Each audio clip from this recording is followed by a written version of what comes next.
guys, I'm back. Today I'm going to read Matthew 26 to 28, Proverbs 17, and Psalm 23. Let's get started. When Jesus had finished all these sayings, he said to his disciples, "You know that after 2 days the Passover is coming, and the Son of Man will be delivered up to be crucified." And then the chief priests and the elders of the people gathered in the place of the high priest, whose name was Caiaphas, and plotted together in order to arrest Jesus by stealth and kill him. And they said, "Not during the feast, lest there be an uproar among the people." Now when Jesus was in Bethany, in the house of Simon the leper, a woman came up to him with an alabaster flask of very expensive ointment, and she poured it on his head as he reclined at table. And when the disciples saw it, they were indignant, saying, "Why this waste? For it could be sold for a large sum and given to the poor." And Jesus, aware of this, said to them, "Why do you trouble the woman? For she has done a beautiful thing to me. Will you always have the poor with you, and you will not always have me? In pouring this ointment on my body, she has done it to prepare me for burial. Truly I say to you, wherever this gospel is proclaimed in the whole world, what she has done will also be told in memory of her." And then one of the 12, whose name was Judas Iscariot, went to the chief priests and said, "What will you give me if I deliver him over to you?"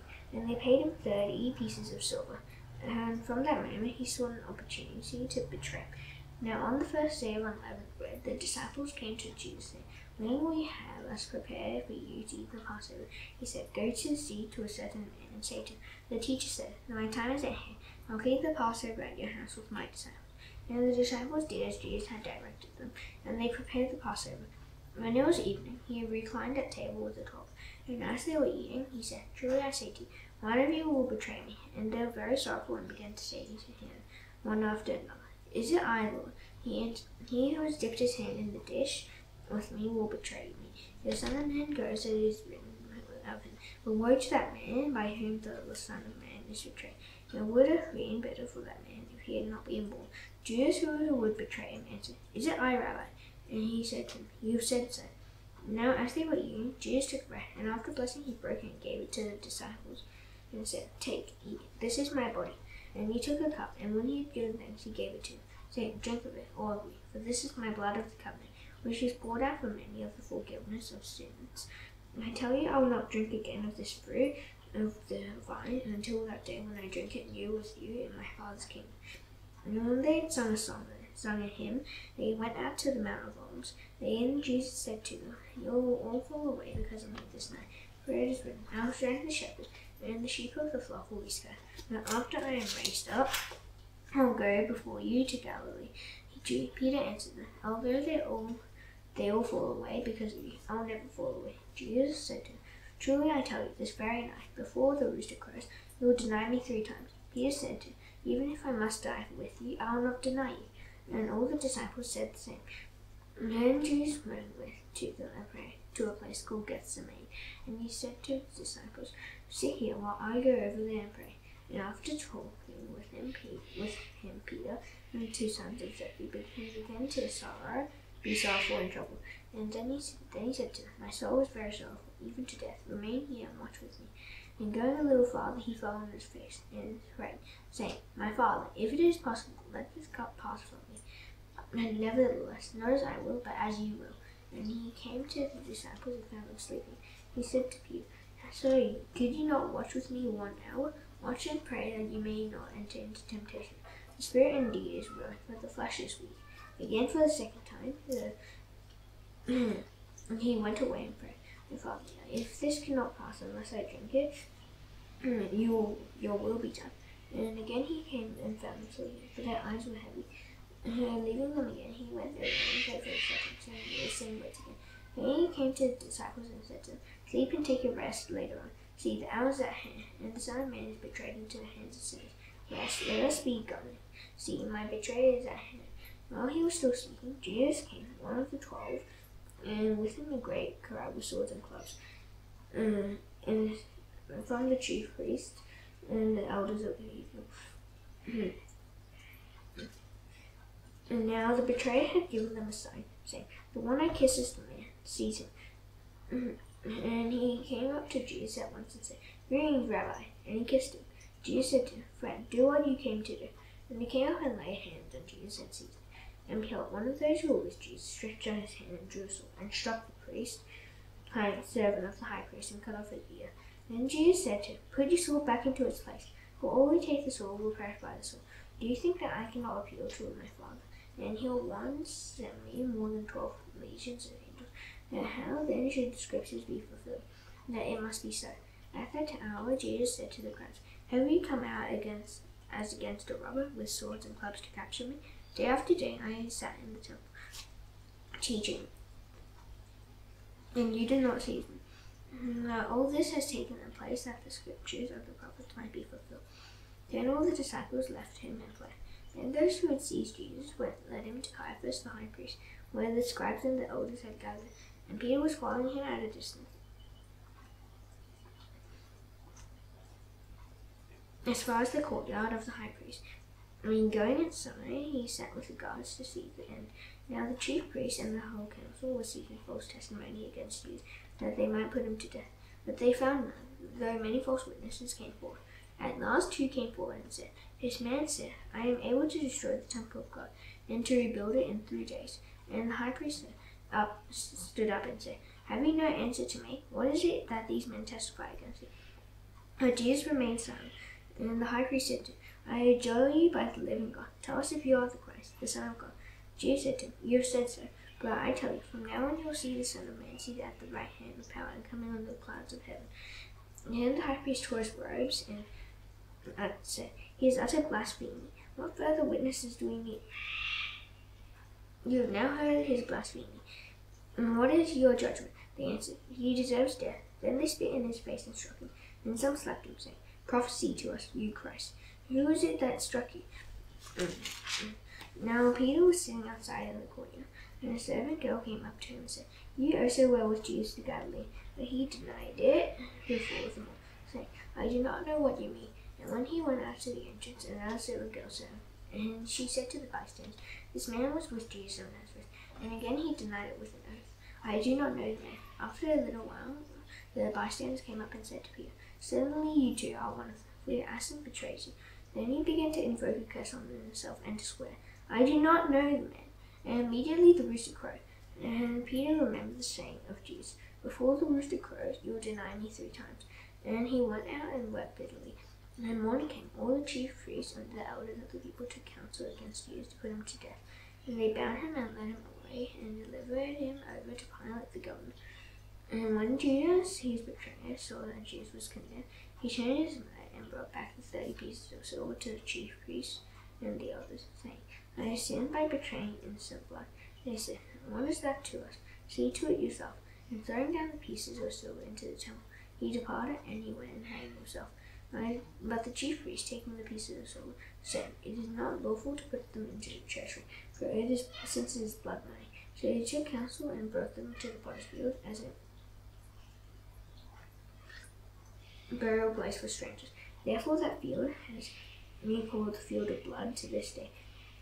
Then was fulfilled what had been spoken by the prophet Jeremiah, saying, "And they took the 30 pieces of silver, the price of him on whom the price had been set by some of the sons of Israel, and they gave them for the potter's field, as the Lord directed me."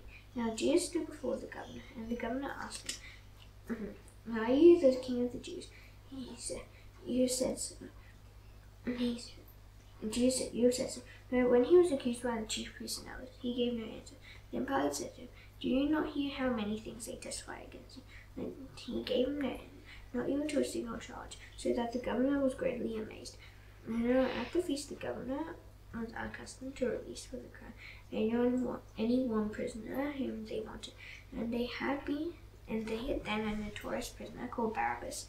So when they had gathered, Pilate said to them, "Whom do you want me to release for you, Barabbas or Jesus, who is called Christ?" He knew that it was out of envy that they had delivered him up. Besides, while he was sitting on the judgment seat, his wife sent word to him, "Have nothing to do with the righteous man, for I have suffered much because of him today in the dream." Now the chief priests and the elders persuaded the crowd to ask for Barabbas and destroy Jesus. The governor again said to him, "Which of the 2 do you want me to release for you?" And they said, "Barabbas." Pilate said to them, "What shall I do with Jesus, who is called Christ?" They all said, "Let him be crucified." And he said, "Why? What evil has he done?" But they all shouted all the more, "Let him be crucified." So when Pilate saw and he was gaining nothing. But rather than a riot was beginning, he took water and washed his hands before the crowd, saying, "I am innocent of this man's blood. See it to yourselves." And all the people answered, "His blood be on us and on our children." Then he released for them Barabbas, and having scourged Jesus, delivered him to be crucified. And the soldiers of the governor took Jesus into the governor's headquarters, and they gathered the whole battalion before him. And they stripped him and put a scarlet robe on him, and twisting together a crown of thorns, they put it on his head and put a reed in his right hand. And kneeling before him, they mocked him, saying, "Hail, King of the Jews!" And they spit on him and took the reed and struck him on the head. And when they had mocked him, they stripped him of the robe and put his own clothes on him, and led him away to crucify him. As they went out, they found a man of Cyrene, Simon by name. They compelled this man to carry his cross.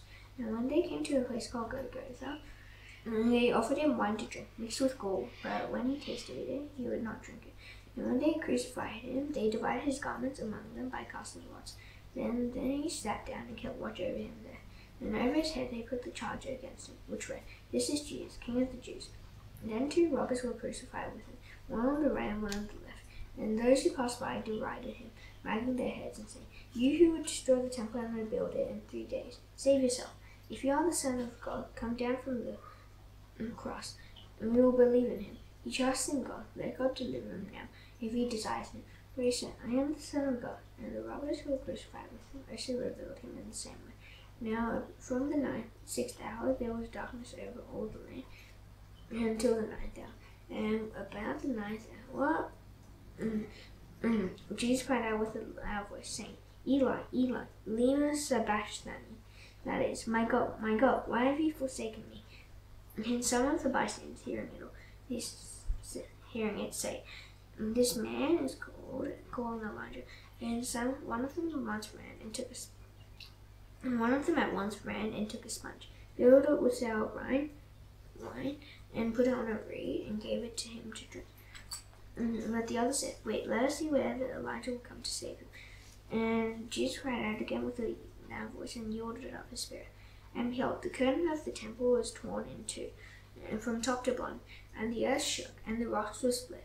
The tombs also were opened, and many bodies of the saints who had fallen asleep were raised. And coming out of the tombs after his resurrection, they went into the holy city and appeared to many. When the centurion and those who were with him, keeping watch over Jesus, saw the earthquake and what took place, they were filled with awe and said, "Truly this was the Son of God." There were also many women looking on from a distance, who had followed Jesus from Galilee, ministering to him. Among whom were Mary Magdalene, and Mary the mother of James and Joseph, and the mother of the sons of Zebedee. When it was evening, there came a rich man from Arimathea, named Joseph, who also was a disciple of Jesus. He went to Pilate and asked for the body of Jesus, and Pilate ordered it to be given to him. Then Joseph took the body and wrapped it in a clean linen shroud, and laid it in his own new tomb, which he had cut in the rock. And he rolled a great stone onto the entrance of the tomb and went away. Mary Magdalene and the other Mary were there, sitting opposite the tomb. The next day, that is, after the day of preparation, the chief priests and the Pharisees gathered before Pilate and said, "Sir, we remember how the impostor said, while he was still alive, 'After 3 days I will rise.' Therefore order the tomb to be made secure until the 3rd day, lest his disciples go and steal him away and tell the people, 'He is risen from the dead,' and the last word will be worse than the first." And Pilate said to them, "You have a guard of soldiers. Go, make it as secure as you can." So they went and made the tomb secure by sealing the stone and setting a guard. And now after the Sabbath, toward the dawn of the 1st day of the week, Mary Magdalene and the other Mary went to see the tomb. And behold, there was a great earthquake, for an angel of the Lord descended from heaven and came and rolled back the stone and sat on it. His appearance was like lightning, and his clothing white as snow. And for fear of him, the guards trembled and became like dead men. For the angel said to the woman, "Do not be afraid, for I know that you seek Jesus, who was crucified. He is not here, for he is risen, as he said. Come, see the place where he lay. Then go quickly and tell his disciples that he is risen from the dead. And behold, he is going quickly from the tomb with fear and great joy." And ran to tell his disciples. And behold, Jesus met them and said, "Greetings." And they came up and took hold of his feet and worshipped him. And Jesus said to them, "Do not be afraid. Go and tell my brothers to go to Galilee, and there they will see me." While they were going, behold, some of the guard went into the city and told the chief priests all that had taken place. And when they had assembled with the elders and taken counsel, they gave a sufficient sum of money to the soldiers and said, Tell people, his disciples came by night and stole him away while we were asleep. And if this comes to the governor's ears, it will satisfy him and keep you out of trouble. So they took the money and did as they were directed. And this story has been spread among the Jews to this day. Now the 11 disciples went to Galilee, to the mountain to which Jesus had directed them. And when they saw him, they worshipped him. And some doubted. And Jesus came and said to them, All authority in heaven and on earth has been given to me. Go therefore and make disciples of all nations, baptizing them in the name of the Father and the Son and the Holy Spirit, teaching them to observe all that I have commanded you. And behold, I am with you always to the end of the age. Proverbs 17.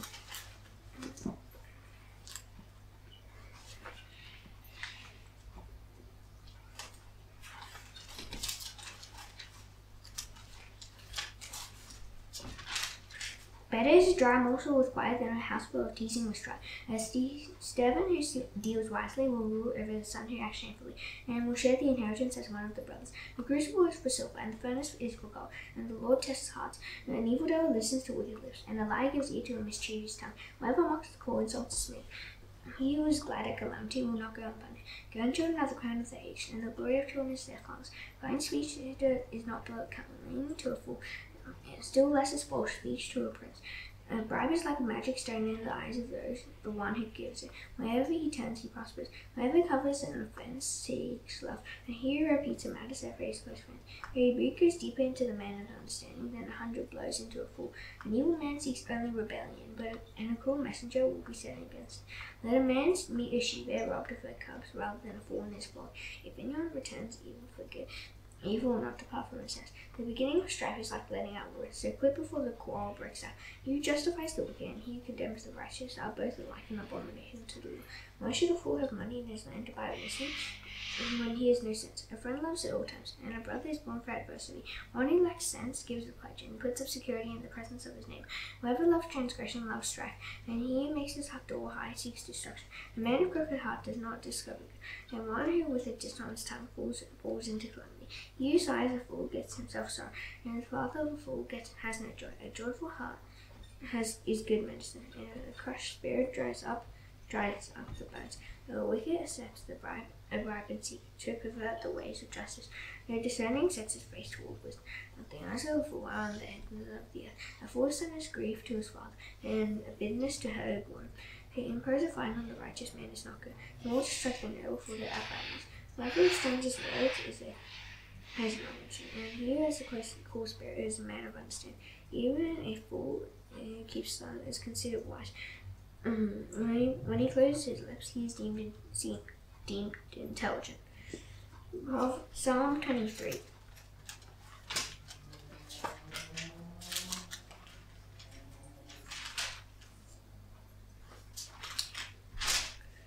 The Lord is my shepherd, I shall not want. He makes me lie down in green pastures. He leads me beside still waters. He restores my soul. He leads me in paths of righteousness for his name's sake. Even though I will walk through the valley of the shadow of death, for I will fear no evil. For you are with me. Your rod and your staff, they comfort me. You prepare a table before me in the presence of my enemies. You anoint my head with oil. My cup overflows. Surely goodness and mercy shall follow me all the days of my life, and I shall dwell in the house of the Lord forever. Now that is done, I shall now do the Lord's Prayer. Please bow your hands. Our Father in heaven, hallowed be your name. Your kingdom come, your will be done on earth as it is in heaven. Give us today our daily bread. Forgive us our debts, as you also forgive our debtors. Lead us not into temptation, but deliver us from the evil one. For yours is the kingdom, and the power, and the glory forever. Amen. See you tomorrow. Bye.